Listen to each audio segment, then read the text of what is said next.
In the last lecture, we have discussed the information security, the definition, and the 5 pillars of the information security. Then we have seen the differences between the assets, threats, vulnerability, and risk.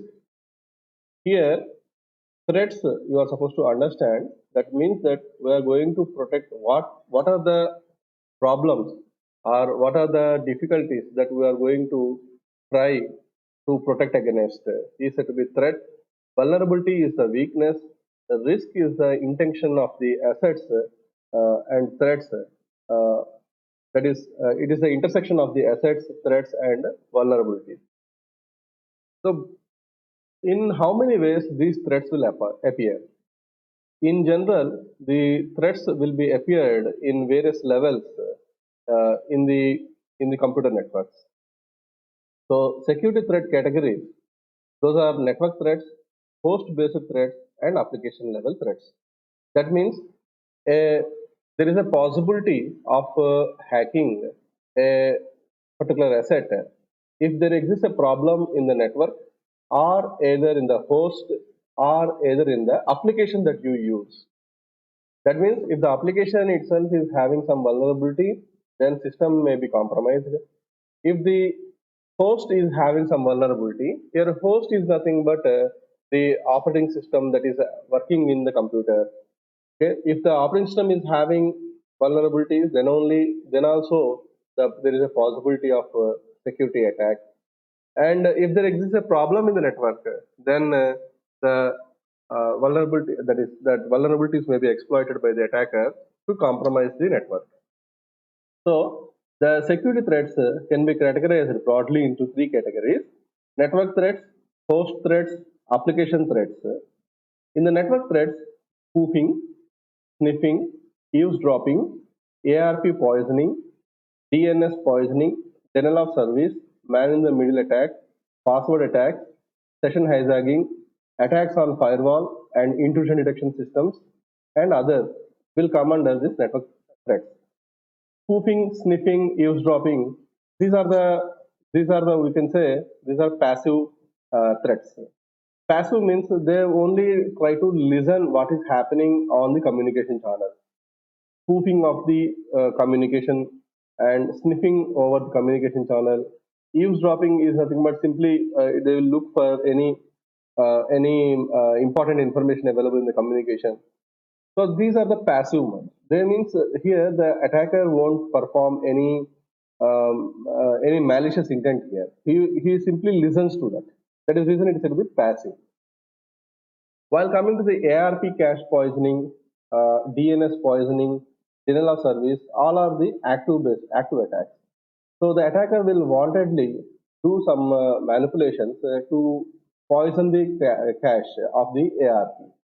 ARP is the method of resolving the IP address with the MAC address, which is called Address Resolution Protocol. So every computer will be having the cache of the linked computers in the network. So that is called address ARP cache. So you might have seen in your computer networks lectures and also in the lab how we can get the ARP details. Simply typing ARP-L.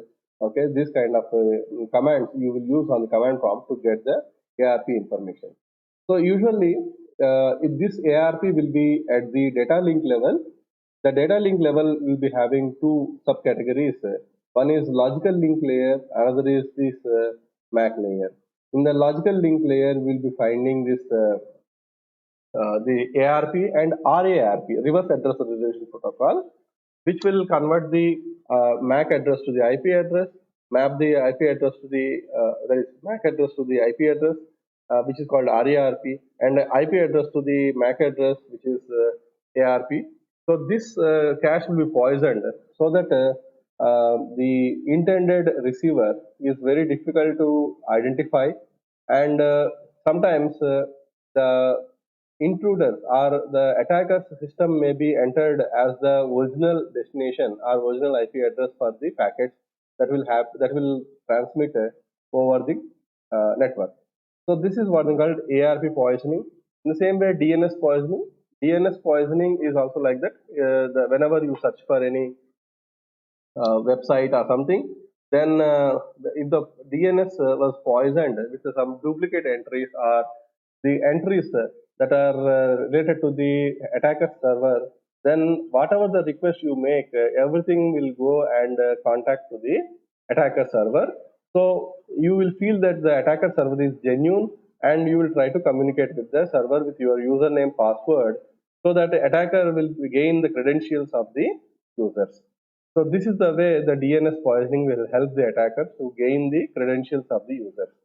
In the same way, denial of service. Denial of service is completely denying of the service to the server or to the databases or to any networking devices. Next one is man in the middle attack.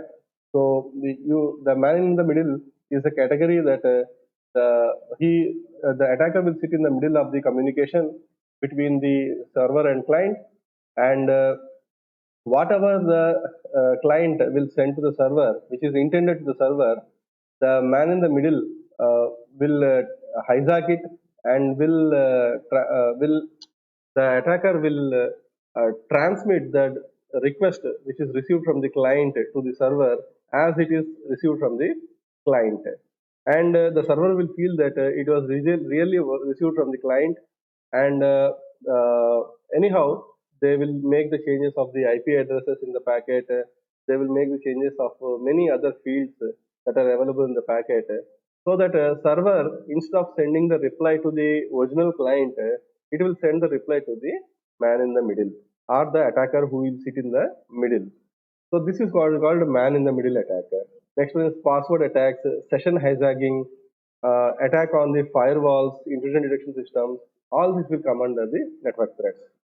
While coming to the host threats, the physical security threats, unauthorized access, password attacks, footprinting, malware, malicious or arbitrary code execution, backdoor attacks, and others will come under the host-based attacks. While coming to the application threats is nothing but the applications that we are that will run on the application layer. Either it may be a web application, or it may be a Java application, or it may be a Android application on your mobile phone, maybe anything. So the vulnerabilities in the applications may also lead to the several threats such as SQL injection, error exception handling, mismanagement, based attacks, security misconfiguration, authentication and authorization attacks, cryptography attacks, information disclosure, and others. Among all these things, in our course at present, we'll mainly focus only on the web application based attacks, such as the denial of service attack, the cross-site request forgery, and the cross-site scripting, and other web application related attacks such as SQL injection attack.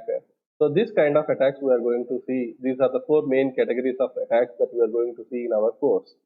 In addition to that, we are also looking at the various other security protocols that we can make use of to countermeasure the problems or attacks that may happen on the web application, such as the DNS security protocols, the IPv6 protocol, and the transport layer security protocols.